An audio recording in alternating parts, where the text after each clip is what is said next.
Hi, today is day 9. Yeah, I have to keep track. Today is day 9. We're going to talk about popcorn.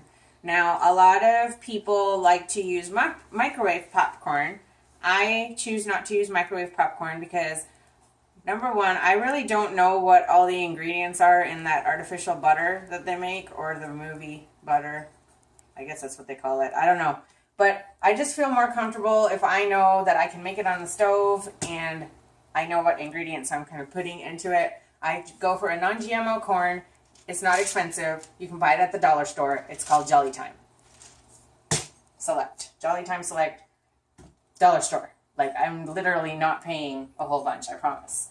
And I like to use either grapeseed oil or olive oil. I just coat the bottom of the pan. So it's usually probably about 1/8 of an inch, not really a whole bunch. And use a medium-sized saucepan, not your smallest, but not your largest, kind of in between. And I'm going to kind of show you in real time. So the video might be a little bit longer today, but we'll see how it goes. So how long does it really take to make popcorn from scratch is what I was told to find out. So I use 1/3 of a cup of popcorn. For a large saucepan or a small saucepan? For the medium-sized Yeah. one, I use 1/3 of a cup. This is actually half, so this is more.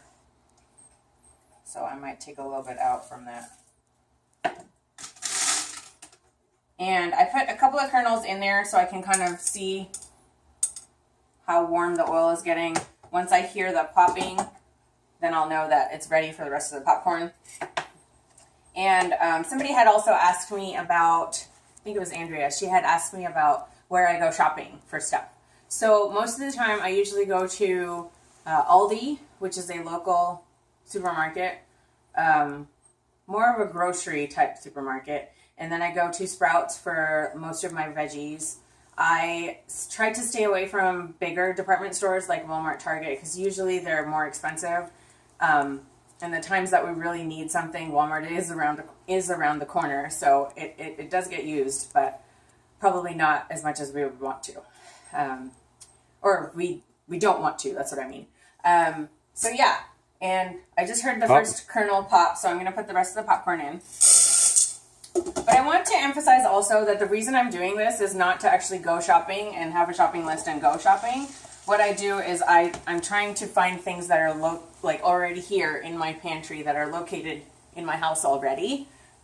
And that's what I'm trying to use up. And somebody also mentioned today, Miss Susan, a nurse that I work with, Suzanne, she wants to, or Susie actually is what we call her, she wants to clean out not only her pantry, but she got inspired to also clean out her refrigerator, her fridge, her refrigerator, her freezer, and also the rest of her house. So I thought that was really cool. Just to keep it going and find different ways that we can use the things that we already have in our house.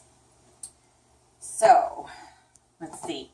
I think the popcorn's been there for about 15-20 seconds. Yeah.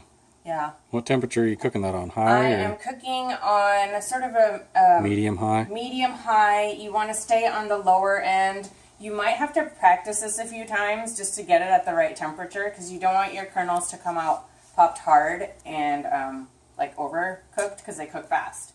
And you just kind of want to move the pan around a little bit, and you can hear the kernels getting heated up.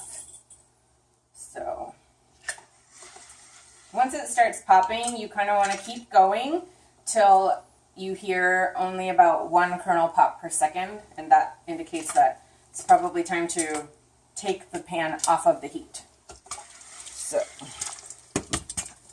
So there's the kernels, they're going. There they go. So literally it's probably been only about a minute, if that. That smells amazing. It does smell amazing. Be careful if you're letting little ones help you, because the steam will escape out from the lid, so just be careful.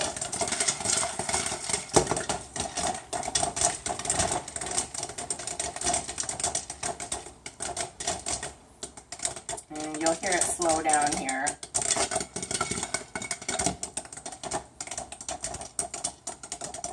You want to make sure you don't have too many kernels that are making it, that you have too many kernels in your actual container, and then when they pop, there's no room for the lid to move. Okay, so the kernels kind of slowed down.